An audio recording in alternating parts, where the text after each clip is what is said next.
दुनिया की पहली 3 इकोनॉमीज में एक नाम भारत का होगा। It's election season in India.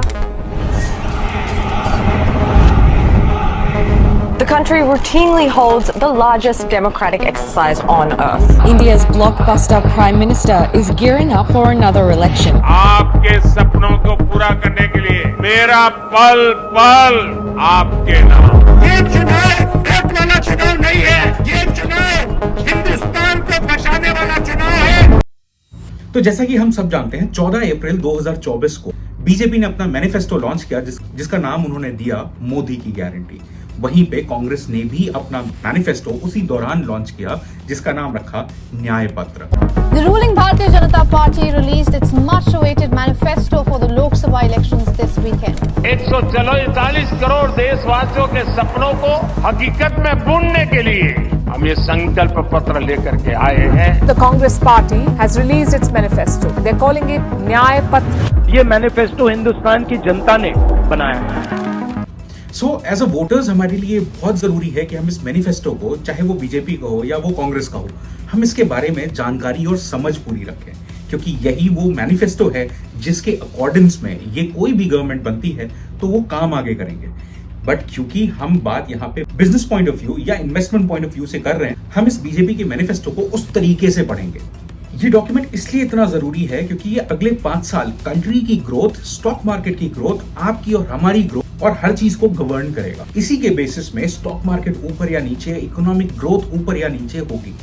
ये काम मेन स्ट्रीम मीडिया का है, बट क्योंकि वो क्या कर रहे हैं ये हम सबको पता है, तो उम्मीद रखता हूं आप इस वीडियो को सपोर्ट जरूर करेंगे, क्योंकि ये वीडियो बनाने के लिए मैंने 2 हफ्ते इन्वेस्ट किए हैं सारे मैनिफेस्टो रिलेटेड डॉक्यूमेंट्स को पढ़ने के लिए। और इसी दौरान मैं इक्विटी रिसर्च रिपोर्ट से मुखातिब हुआ जिसे फिलिप कैपिटल ने ऑथर किया। तो इस रिपोर्ट से मैंने बहुत ही इंपॉर्टेंट पॉलिसीज, बहुत ही इंपॉर्टेंट सेक्टर्स और कुछ स्टॉक रिलेटेड रिकमेंडेशंस कोलेट की हैं आप लोगों के लिए। ये report automobiles, banks, consumer durables, हर वो सेक्टर को इंक्लूड करती है और उसके बारे में बात करती है जिसके बारे में हम सोच सकते हैं। हमारे लिए सबसे इंपॉर्टेंट एजेंडा क्या है, हमें यह समझना कि बीजेपी ने क्या क्या प्रॉमिसेस किए हैं अपने मैनिफेस्टो में, कौन सी कंपनीज और कौन से सेक्टर्स ऐसे हैं जो कि इस मैनिफेस्टो के पूरा होने पे बहुत ही ज्यादा बेनिफिट होंगे, और ऐसी कौन सी गवर्नेंस पॉलिसीज हैं जो कि हमारी life as a citizen of India को इंपैक्ट करेंगी। और सबसे बड़ी चीज, क्या गोल्डन अपॉर्चुनिटीज हैं इस मैनिफेस्टो को देखते हुए कि अगर बीजेपी 2024 से 2029 के लिए आती है तो हम कहां पे नया धंधा बना सकते हैं या हम कहां पे इन्वेस्ट करके पैसे जनरेट कर सकते हैं। तो आइए समझते हैं फिलिप कैपिटल की रिपोर्ट के अनुसार हमें कौन से ऐसे सेक्टर्स हैं, कौन सी ऐसी कंपनीज हैं या कौन से ऐसे स्टॉक्स हैं जिन्हें अपने रेडार पे रखने चाहिए। मैंने इसको आइडेंटिफाई करने के लिए 5 स्टेप फॉलो किए। पहला, कि सरकार क्या करना चाहती है, वो क्या बनाना चाह रही है, क्या कंज्यूम करना चाह रही है या क्या प्रमोट करना चाह रही है। स्टेप नंबर 2 है, इन सबको करने के लिए कौन सी वो ऐसे प्रोडक्ट हैं और कौन सी वो ऐसी सर्विसेज है जिनकी रिक्वायरमेंट होंगी जिसके बगैर सरकार अपने गोल्स को अचीव नहीं कर सकती। तीसरा स्टेप कहता है कि वो मटेरियल और सर्विसेज क्या है जो इस पूरे वैल्यू चेन में यूज होंगी। और लास्ट स्टेप है, वो ऐसी कौन सी कंपनीज हैं जो ऐसे प्रोडक्ट्स और सर्विसेज को बनाती हैं या प्रोवाइड करती हैं। और इन्हीं सब के बीच में आपको वो इन्वेस्टमेंट गैप या अपॉर्चुनिटी गैप भी दिखेगा। अगर आपको ये सारी चीजें समझ में आ गई हैं तो हम एक एग्जाम्पल लेते हैं और उसके थ्रू आपको समझाने की कोशिश करते हैं। बीजेपी गवर्नमेंट का इंफ्रास्ट्रक्चर में सबसे बड़ा इनिशिएटिव अगर कुछ रहा है तो वो है प्रधानमंत्री आवास योजना। प्रधानमंत्री आवास योजना ये उन दीवारों को खड़ी करने के लिए नहीं है जो किसी को जगह दे देंगे, वो उन सपनों को जान भरने का एक बहुत बड़ा कार्यक्रम है। 2022 तक 5 करोड़ घर बनाने। ये स्कीम 2016 में लॉन्च की गई थी। 3 करोड़ घर विथ बेसिक एमिनिटीज प्रॉमिस किए थे जो कि मार्च 2024 तक पूरे होने थे। लेकिन अब आप ये पूछेंगे ये हमारे लिए इंपॉर्टेंट कैसे है। जब सरकार हजारों लाखों करोड़ ऐसे इंफ्रास्ट्रक्चर प्रोजेक्ट पे इन्वेस्ट करती है तो ऐसे इंफ्रास्ट्रक्चर प्रोजेक्ट को बनाने के लिए कुछ बेसिक सी चीजें जो लगती हैं वो हैं बहुत सारा स्टील, बहुत सारा सीमेंट। हम इसे एक एग्जाम्पल से समझते हैं। अगर हम 200 स्क्वायर फीट का एक घर बना रहे हैं तो अप्रोक्सीमेटली उस घर को बनाने में पर square foot cement consumption 25 kilo. तो एक घर बनाने में लगभग 5000 किलो सीमेंट लगेगा। तो आप इस हिसाब से मोटा माटी जोड़ सकते हैं। तो अगर गवर्नमेंट ऐसा प्लान कर रही है कि उन्हें 30 मिलियन या 3 करोड़ अफोर्डेबल घर बनाने हैं तो उन्हें लगभग 150 मिलियन टन सीमेंट की जरूरत पड़ेगी। तो ये जो डिमांड है वो 30 मिलियन टन की है हर साल की। तो इस कॉन्टेक्स्ट में फिलिप कैपिटल ने यह बताया कि इंडिया में जो सीमेंट का सेक्टर है उसमें 7 to 8% YOY growth is expect over next 5 year. ना अब इसमें ऐसी कौन सी कंपनीज है जो बेनिफिट करेंगी? हमारे देश की 3 सबसे बड़ी कंपनीज जो कि अल्ट्राटेक, अंबुजा एंड ACC, जो ये 3 कंपनीज हैं, इनका मार्केट डोमिनेंस है इंडिया में। ये तीनों कंपनी मिला के 63% ऑफ टोटल सीमेंट सप्लाई को कैप्चर करती है। अब मैं क्योंकि स्टॉक का नाम ले रहा हूं तो आप प्लीज इसे स्टॉक एडवाइस मत समझिए, मैं स्टॉक एडवाइस नहीं कर रहा। आप स्टॉक में इन्वेस्ट करने से पहले अपना ड्यू डिलिजेंस कर लें, बट ये मैं उन रेफरेंसेस को दे रहा हूं जो फिलिप कैपिटल की रिपोर्ट में है, और ये content is only for educational purpose. अगर आपको ये समझ आ चुका है तो आगे बढ़ते हैं। जैसे हमने अफोर्डेबल हाउसिंग की बात करी, वैसे ही हम बात करते हैं नेशनल हाईवेज की।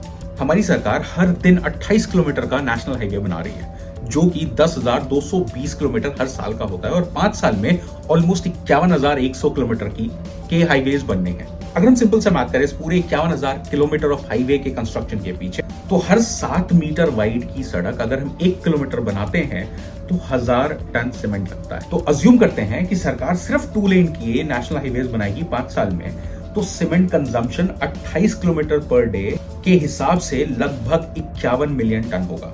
और मैं सिर्फ नेशनल हाईवेज की बात कर रहा हूं, अभी मैं रूरल रोड्स या किसी और डेवलपमेंट की बात नहीं कर रहा। एक रिपोर्ट मिली मुझे इन्फॉर्मेटिक्स की, जहां पे बताया गया कि इंडिया का सीमेंट कंजम्पशन 373 मिलियन टन पर ईयर हो जाएगा बाय FY23। और ये बहुत बड़ी बात क्यों है, मैं आपको उसका रीजन बताता हूं। अगर हम प्रोडक्शन कैपेसिटी की बात करें इन 3 बड़ी कंपनीज की, जो कि अंबुजा, ACC एंड अल्ट्राटेक है, अगर हम प्रोडक्शन कैपेसिटी की बात करें तो नंबर 1 पे आएगा अडानी ग्रुप, जिसकी 2 कंपनीज हैं ACC and Ambuja.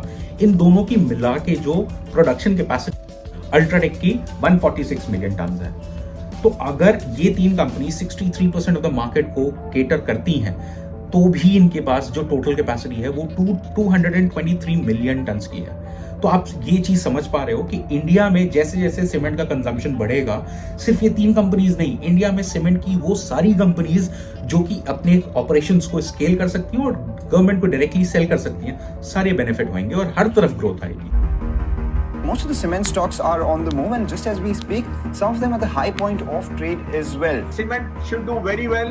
The government spending on both commercial and real estate and developing a lot of the infrastructure is going to see cement companies do well.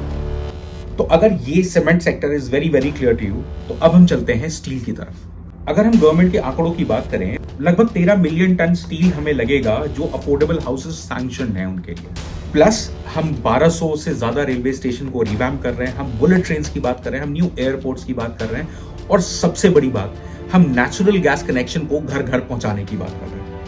तो India की स्टील डिमांड जो है वो government ही sky rocket कर देगी, हमें और किसी डिमांड की जरूरत ही नहीं पड़ेगी। 2023 में FY 2023 में इंडिया की टोटल स्टील डिमांड थी 120 मिलियन मेट्रिक टन, और यही डिमांड FY 24 तक 190 मिलियन मेट्रिक टन पहुंचने की उम्मीद है, और बेस्ट केस सिनेरियो में तो 230 मिलियन मेट्रिक टन पहुंच जाएगी। बट आपको पता है इंडिया की जो प्रोडक्शन कैपेसिटी स्टील की है वो 135 मिलियन टन ही है सिर्फ। तो इसका मतलब आप समझ रहे हैं, अगर हमारी सारी स्टील कंपनीज अपने 100% कैपेसिटी पे भी परफॉर्म करेंगी या स्टील मैन्युफैक्चर करेंगी, तो भी हम लैक करेंगे डिमांड फुलफिल करने के लिए। फिलिप कैपिटल की रिपोर्ट के हिसाब से चले तो कुछ कंपनीज जो उन्हें लगती हैं बहुत ही ज्यादा वैल्यू फॉर मनी है, वो है APL Apollo, JTL steel, Surya steel and hitech steel. इन सारे स्टॉक्स के ऊपर मेरा सबसे पसंदीदा स्टॉक इस सेक्टर में है Tata steel. To cut the long story short, आप एक चीज आपको बहुत क्लियर होनी चाहिए कि steel and cement are the 2 sectors which will see tremendous growth in next 5 years if BJP comes in power. Problem ये है, कहानी यही खत्म नहीं होती। अगर हम पक्का हाउस दे रहे हैं तो उसके साथ की एम्यूनिटीज भी हम देंगे। Amenities in terms of water connection, LPG connection, electricity connection. BJP ने ये सारे कनेक्शंस को भी प्रोवाइड करने के लिए अलग अलग इनिशिएटिव्स लॉन्च कर रखे हैं, क्योंकि इन सब के बिना आप पक्का घर लेके भी क्या करोगे। तो अगर हम इन पाइप्स के बारे में थोड़ा सा स्टडी करके देखें तो हमें चाहिए होती हैं डक्टाइल आयरन पाइप्स, HSAW, और हेलिकल सबमर्ज्ड आर्क वील्डिंग पाइप्स, और आखिरी में प्लास्टिक पाइप्स, जो कि इन सारी प्रोसेसेस को सपोर्ट करने के काम आएंगे। अब ये पाइप वैरायटी ऑफ पर्पसेस के लिए यूज हो सकती है, जैसे वाटर सप्लाई हो गया, प्लम्बिंग हो गया, गैस डिस्ट्रीब्यूशन हो गया, टेलीकम्युनिकेशन केबल को ट्रांसफर करने में भी काम आती है। अब कौन सी कंपनियां हैं जो इनसे बेनिफिट हो सकती हैं? ऐसे इनिशिएटिव्स हैं जिंदल सॉ है, वेल्सपन कॉर्प है, इलेक्ट्रो स्टील कास्टिंग है, हाईटेक पाइप्स है, जिंदल ट्यूबलर है, सूर्य रोशनी है एंड एपीएल अपोलो। सिमिलरली अगर हम नेचुरल गैस कनेक्शन की एक्सपेंशन को देखें तो एक वर्ड आता है which is ERW, electric resistance builded construction pipe. इनको बनाने वाली कौन सी कंपनीज हैं? फिर से अगर हम कंपनीज देखें तो वेल्सपन कॉर्प आएगी, महाराष्ट्र सीमलेस आएगी, रत्नमणि मेटल्स आएगा। तो ये तो रहा आपका steel, cement, natural gas and electricity related जो भी इनिशिएटिव्स थे। अभी हमारे इंफ्रास्ट्रक्चर सेक्टर में एक बहुत बड़ा जो ब्रेक थ्रू मैं कहूंगा वो नए एयरपोर्ट्स बनाने का है। तो इन नए एयरपोर्ट्स का भी जिक्र इस रिपोर्ट में किया गया है और इसका डायरेक्ट रिलेशन बताया गया है। क्रेडिट कार्ड ट्रांजैक्शंस अगर बूस्ट होते हैं तो कौन कौन सी कंपनीज हैं जो इससे बेनिफिट होंगी? सबसे पहली कंपनी है SBI कार्ड, फिर मेजर प्राइवेट सेक्टर और पब्लिक सेक्टर बैंक्स जैसे कि HDFC हो गया, ICICI हो गया, इंडसइंड हो गया, कोटक महिंद्रा हो गया, और अब प्राइवेट सेक्टर में आपके पास बहुत सारे ऑप्शंस हैं। तो ये सारा बैंकिंग सेक्टर भी इस चीज से काफी ज्यादा प्रभावित होएगा। तो अगर आपको पहला सेक्शन समझ में आ गया तो हम दूसरे सेक्शन की तरफ बढ़ते हैं जो कि पॉलिसीज के बारे में बात करेगा। तो बीजेपी के मैनिफेस्टो में जो सबसे पहली पॉलिसी मेंशन है वो मेक इन इंडिया। हम सब जानते हैं मेक इन इंडिया एक पुराना इनिशिएटिव है बीजेपी का जो कि इतना ज्यादा सक्सेसफुल नहीं रहा, बट इस बारी BJP is extremely bullish on make in India. वो इस इनिशिएटिव के under semiconductor manufacturing, electric cars की मैन्युफैक्चरिंग और सोलर इंडस्ट्री को बूस्ट करना चाहते हैं। दूसरा जो मुझे बहुत इंपॉर्टेंट पॉइंट लगा वो फार्मेसी को लेके है। बीजेपी एक नई स्कीम लेके आ रही जिसे कहते हैं रिसर्च लिंक्ड इंसेंटिव प्रोग्राम। इस स्कीम को लाने के बाद वो इन्विजन कर रहे हैं कि इंडिया को फार्मेसी ऑफ द वर्ल्ड बनाने की। अब इस पॉलिसी के बारे में बहुत कुछ नहीं कहा जा सकता क्योंकि अभी तक इसका कंसल्टेशन पेपर नहीं आया है। एक बार इसका कंसल्टेशन पेपर आ जाता है मैं उसको पढ़ के इसके ऊपर एक डेडिकेटेड वीडियो बनाऊंगा। On the face of it अगर हम इसे देखें और समझने की कोशिश करें तो कौन सी ऐसी कंपनीज है जो इससे बेनिफिट होंगी, वो कंपनीज ऐसी हैं जैसे वो कंपनीज होंगी Divi's lab, Syngene, Suven pharma, Ami organics, ऐसी कुछ कंपनीज है जो इससे बेनिफिट हो सकती हैं। इसी तरीके से लाइकवाइज बीजेपी ऑल्सो एम कर रही है जो EPM बस योजना है उसको प्रमोट करने की। तो अगर हमें इलेक्ट्रिक बसेस लगेंगी, ऐसी कौन सी कंपनीज है जो इस इनिशिएटिव से बेनिफिट होंगी? वो है Ashok Leyland, Tata Motors, JBM auto and Olectra Greentech. और आखिर का जो सेक्टर बचता है वो है एथेनॉल ब्लेंडिंग। इस चीज को लेके बीजेपी बहुत टाइम से बुलिश है। आप मिस्टर गडकरी के इंटरव्यूज को देख सकते हैं, वो आज से नहीं वो कई साल पहले से एथेनॉल ब्लेंडिंग को लेके बहुत ही ज्यादा सीरियस है। इनफैक्ट उनकी खुद की कार एक हाइड्रोजन बेस्ड कार है। तो 3 की सेक्टर्स अगर हम देखें जो कि इन पॉलिसीज से बेनिफिट होंगे वो हैं सोलर, हाइड्रोजन एंड एथेनॉल। तो अगर हम सोलर की बात करें तो सिर्फ सोलर मैन्युफैक्चरिंग कंपनीज ही नहीं बेनिफिट होंगी, इसमें इनगॉट मैन्युफैक्चरर हो गए, वेफर मैन्युफैक्चरर हो गए और सिलिकॉन मैन्युफैक्चरर्स हो गए, इन सबको बराबर से बेनिफिट मिलेगा। फिर जब हम इथेनॉल की बात करते हैं तो बीजेपी का टारगेट है 20% एथेनॉल ब्लेंडिंग का, मतलब हम 20% पेट्रोल को रिप्लेस करने वाले हैं इथेनॉल से। 20% पेट्रोल को सब्स्टिट्यूट करने में लगभग 10 बिलियन लीटर का एथेनॉल हमें चाहिए होगा। अब एथेनॉल को समझना पड़ेगा कि एथेनॉल बनता कैसे। 4 मेजर रॉ मटेरियल से बन सकता है। एक होता है corn, wheat, rice and sugar. अगर हम कॉर्न की बात करें तो इंडिया उसका मेजर प्रोड्यूसर नहीं है, कॉर्न का मेजर प्रोड्यूसर है US। Wheat and rice food distribution के लिए बहुत ज्यादा इंपॉर्टेंट है, इसलिए हम उसे कंसिडर नहीं कर सकते। तो बचता हमारे पास शुगर है और हमारे लिए ये बहुत ही अच्छी न्यूज है क्योंकि हमारे पास मिलियंस ऑफ टन्स की शुगर जो है वो हर साल हमारे पास सरप्लस होती है। तो ये जो 10 बिलियन लीटर के एथेनॉल की रिक्वायरमेंट है ये हमारे शुगर सेक्टर को बहुत ज्यादा बूस्ट करेगी और यही रीजन हो सकता है जो पिछले 2-3 सालों से शुगर स्टॉक में कुछ ज्यादा तेजी नहीं आ रखी। ये इसी का रीजन एथेनॉल ब्लेंडिंग का। अगर ये सारी चीजें आपको बहुत ज्यादा क्लियर है तो अब हम बात करेंगे गवर्नेंस रिलेटेड पॉइंटर्स इस मैनिफेस्टो के। बट क्योंकि गवर्नेंस बहुत ही ज्यादा इंपॉर्टेंट है और बहुत ही डिटेल्ड है, मैं कोशिश करूंगा कि उसको एक अलग वीडियो में बनाऊं क्योंकि अगर मैंने वो पार्ट इस वीडियो में इंक्लूड किया तो ये वीडियो बहुत लंबी हो जाएगी और मैं ये नहीं चाहता। और लद्दाख में एक नए युग की शुरुआत हो। जैसे ये 370 खत्म हुई, हमें 70 साल के बाद समझो आज हम जम्मू कश्मीर वाले आजाद हुए। आज बहुत ही खुशी का दिन है। आज के दिन को जो है राष्ट्रीय पर्व मनाना चाहिए। प्रभु राम के बारे में जो संकल्प आपके सामने लिया था, हमने कहा था ना राम लला हम आएंगे, मंदिर वही बनाएंगे। तो अगर आपको ये वीडियो पसंद आई हो तो I would request to all of you to share it with as many people as you can, क्योंकि हम सबको अपनी नेक्स्ट गवर्नमेंट के मैनिफेस्टो के बारे में पता होना चाहिए और हमें ये पता होना चाहिए कि हम उस गवर्नमेंट के आने से खुद को बेनिफिट कैसे करेंगे, क्योंकि मिडिल क्लास इंसान सिर्फ टैक्स पे करता है।